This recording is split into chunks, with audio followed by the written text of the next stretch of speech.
El proceso de fosilización consiste básicamente en el reemplazo de los componentes de los restos de un organismo por minerales. De esta manera, los fósiles tienen la misma forma que el organismo o hueso original, pero ya no están hechos del mismo material que antes. Son más pesados y cambian de color y de textura. La mayoría de los fósiles son muy parecidos a las rocas, pero hay algunos más exóticos como los ópalos o el ámbar. El proceso de fosilización. Gracias a él podemos observar en un museo a esos dinosaurios que hace millones de años habitaban la Tierra.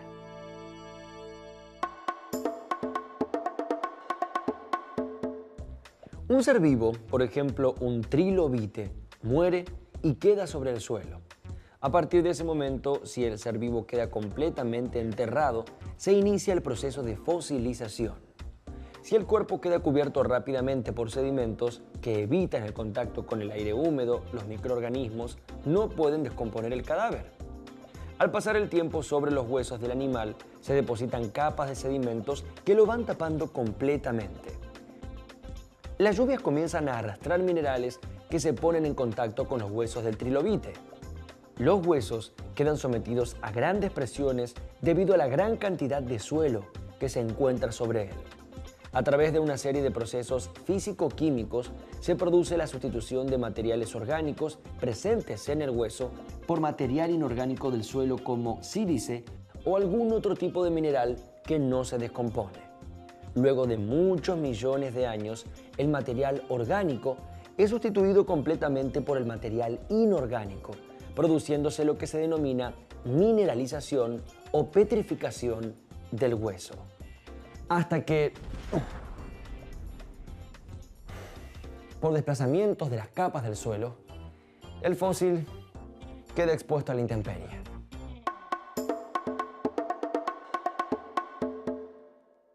El trabajo de los paleontólogos es muy minucioso. Ellos trabajan con mucho cuidado para no dañar las piezas que encuentran y poder analizarlas e investigarlas. Una vez que los investigadores ubican el lugar donde se encuentran los fósiles, lo aíslan, lo marcan con estacas de madera e hilos y obtienen imágenes y comienzan la extracción. Los huesos petrificados deben ser retirados cuidadosamente, ya que son muy frágiles y es muy frecuente que se quiebren. El trabajo de extracción se hace con un cincel para separar la roca o la tierra que rodea al hueso, y con un pincel se ayuda a quitar los restos más volátiles. Al hueso recién sacado se lo fotografía, se identifica y se lo envuelve en tela y yeso o con algún otro material cobertor para evitar su rotura. Una vez terminado el trabajo, todo el material recolectado es trasladado al museo, donde comienza la etapa de análisis de los fósiles. Con muchísimo cuidado, los huesos son sacados y analizados para determinar por comparación si corresponden a una especie fósil ya encontrada o si se trata de una especie desconocida. También se lo clasifica y se intenta reconstruir siguiendo el formato de los huesos encontrados. Tras la reconstrucción, los huesos se exponen en la sala del museo o se hacen réplicas en resina sintética. Esta resina es un material de base plástica que se utiliza para hacer réplicas de los materiales petrificados. Tiene la particularidad de ser mucho más liviana que el fósil, lo que permite realizar grandes reconstrucciones de muchos metros de altura y de esta manera conservar el fósil original en lugares adecuados. También facilita su trabajo de terminación fina con espátulas o papeles especiales abrasivos para dar la forma exactamente igual al fósil real. Un paleontólogo es en principio un biólogo que se ha dedicado a los fósiles y a algún grupo de fósiles en particular. Así hay paleobotánicos, paleontólogos de invertebrados, paleontólogos de vertebrados, micropaleontólogos, especialistas de cada rama. Para estudiar paleontología o ser paleontólogo hay que estudiar biología, principalmente en las universidades argentinas, en La Plata y en Buenos Aires, también en Córdoba. Si bien hay algunos biólogos trabajando en paleontología, también hay unos geólogos también que se han inclinado por el estudio de los fósiles. La paleontología comprende tanto el estudio de la geología como de la biología o de los conocimientos básicos en biología. Es una rama de la biología y se estudia como tal.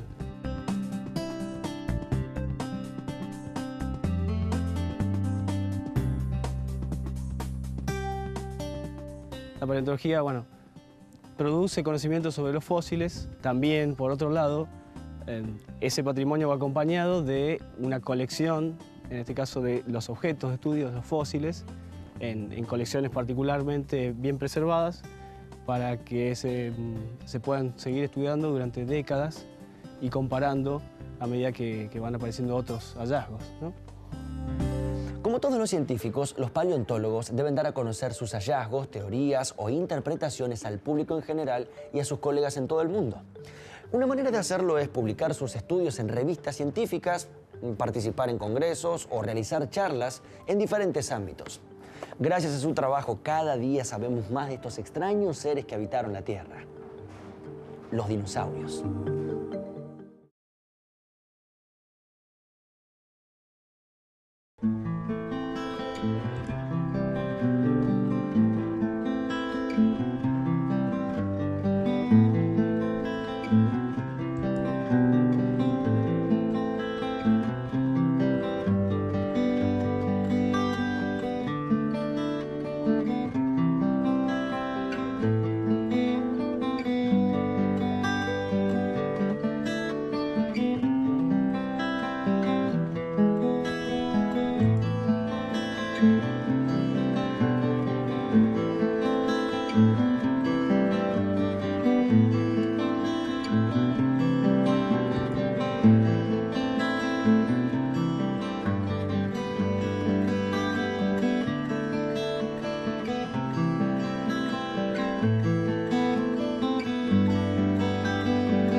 Hace 100 millones de años había mosquitos, como hoy en día.